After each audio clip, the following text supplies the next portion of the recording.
आज अगर तिरंगा यात्रा और गौरव यात्रा के माध्यम से कांग्रेस और भारतीय जनता पार्टी अगर लोगों को रिझाने का काम कर रही है तो केवल और केवल मुद्दों से भटकाने का। और मैं आचार्य चाणक्य की बात को आज कोट करना चाहूँगा। उन्होंने कहा था कि यदि जनता राजा से नाखुश हो तो चाहिए राजा को कि पड़ोसी मुल्क से युद्ध छेड़ ले। ठीक उसी प्रकार अभी सत्ता में बैठे लोग, चाहे कोई भी सत्ता में आता है, वह भारत पाकिस्तान,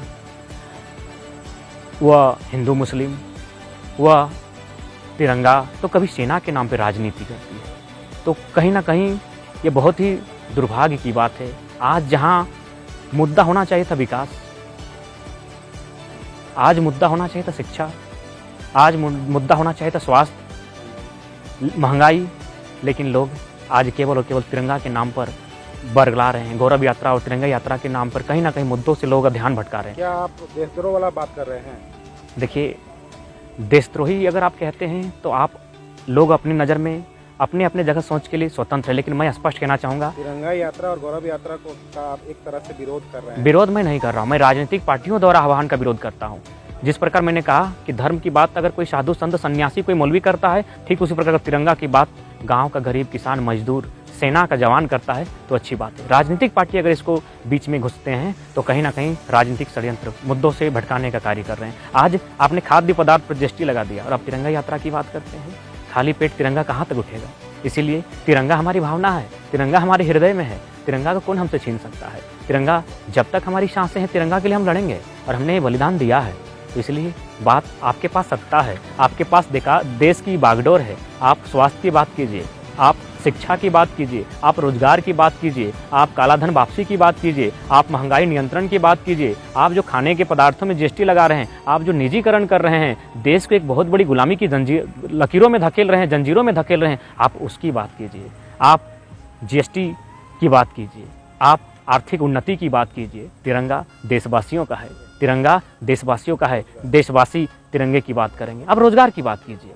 रोजगार आज बहुत महत्वपूर्ण विषय है देश के लिए। आज पलायन कर रहे हैं, विदेशों में जा रहे हैं, राज्य के लोग अन्य राज्यों में जा रहे हैं, तो बात अगर होनी चाहिए तो रोजगार की बात होनी चाहिए। बाकी तिरंगे का हमने हमेशा सम्मान किया है, सबने सम्मान किया है। तिरंगा हमारे गौरव का विषय है, तिरंगा हमारे हृदय में बसता है। इसको लेकर कोई राजनीतिक पार्टी ड्रामा ना करे। ये आम व्यक्ति, अंतिम पायदान पर जो व्यक्ति है, उसकी ख्वाब है, उसके हृदय में बसता है तिरंगा। इसीलिए तिरंगा लोगों के हृदय में बसता है, सजता है। तिरंगा अपनी जगह सलामत है।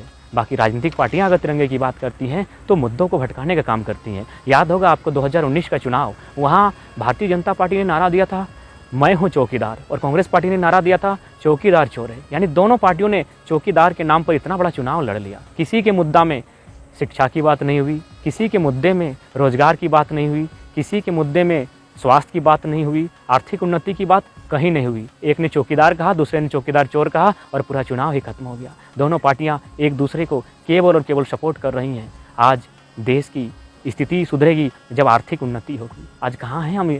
आज आर्थिक उन्नति की बात तो छोड़िए, आज लोग जिंदा रहने को ही विकास समझ रहे हैं, किसी तरह जी रहे हैं उसी को विकास समझ रहे हैं। इसलिए हम ना देश विरोधी हैं और ना ही हम देशद्रोही हैं, हम हक की बात करते हैं। किसी ने कहा था कि यदि आप भूखों को अगर भोजन देते हैं तो लोग आपको संत कहेंगे कि बहुत अच्छा आदमी है, ये भूखों को भोजन देता है। लेकिन आप ये सवाल करते हैं कि ये लोग भूखे क्यों हैं, इनके हिस्से का निवाला किसके पास है, तो लोग आपको विद्रोही कहेंगे।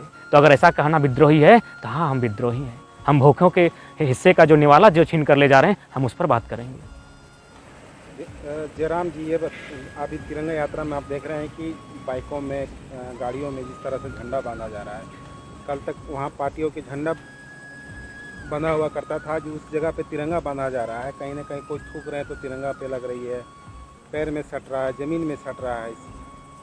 मैंने स्पष्ट पहले ही कहा, राजनीतिक पार्टियों के लिए केवल और केवल मकसद है लोगों को अपनी ओर आकर्षित करना। आज के डेट में कहते हैं ना, जो दिखता है उसी के पीछे लोग भाग पड़ते हैं, क्योंकि भारत देश भावनाओं का देश है। यहाँ लोगों की भावनाओं को आप किस प्रकार जीतते हैं, उन्हें अपनी भावनाओं में कैसे ढालते हैं, इस पर बात होती है। निश्चय ही हमने भी देखा सोशल मीडिया के माध्यम से कि जहाँ तिरंगा होना चाहिए था वहाँ राजनीतिक पार्टियों का झंडा होता है, और जहाँ उनकी पार्टी का झंडा होना चाहिए वहाँ तिरंगा होता है। तो स्पष्ट है, ये लोग तिरंगा के नाम पर, गौरव यात्रा और तिरंगा यात्रा के नाम पर केवल और केवल अपना मकसद देख रहे हैं, अपनी मंजिल को ठान रहे हैं। तिरंगा उस दिन, 24 का तैयारी चल रहा है क्या? निश्चय ही 24 की तैयारी चल रही है। तिरंगा उस दिन खुशहाल होगा जब इस राष्ट्र का कोई बेटा भूखा ना सोएगा, इस राष्ट्र का कोई बेटा बेरोजगारी से आत्महत्या नहीं करेगा, इस राष्ट्र का कोई बेटा पैसा के अभाव से दम नहीं तोड़ेगा, तब तिरंगा मुस्कुराएगा, तब माँ भारती मुस्काएगी। धनबाद में होर्डिंग्स विधायक राज सिन्हा जी के द्वारा लगाया गया है, महापुरुषों का तस्वीर को जगह नहीं किया गया। स्पष्ट है, क्योंकि ये खुद को चमकाने का रैली चल रहा है। इसमें महापुरुषों का संभव है कि वे भूल रहे हैं कि महापुरुषों के बलिदान के कारण ये आज राष्ट्र है, राष्ट्र में हम लोग खुशहाल हैं, राष्ट्र के प्रति अपना कर्तव्यों का निर्वहन कर रहे हैं। तो उन्हें सोचना चाहिए, ठीक है आप रैली की अगुवाई कर रहे हैं, अच्छी बात है, किंतु आप महापुरुषों को बाइकआउट करके अगर कर रहे हैं तो कहीं ना कहीं इसमें स्पष्ट झलकता है कि आप अपने उद्देश्य की पूर्ति के लिए कुछ कर रहे हैं।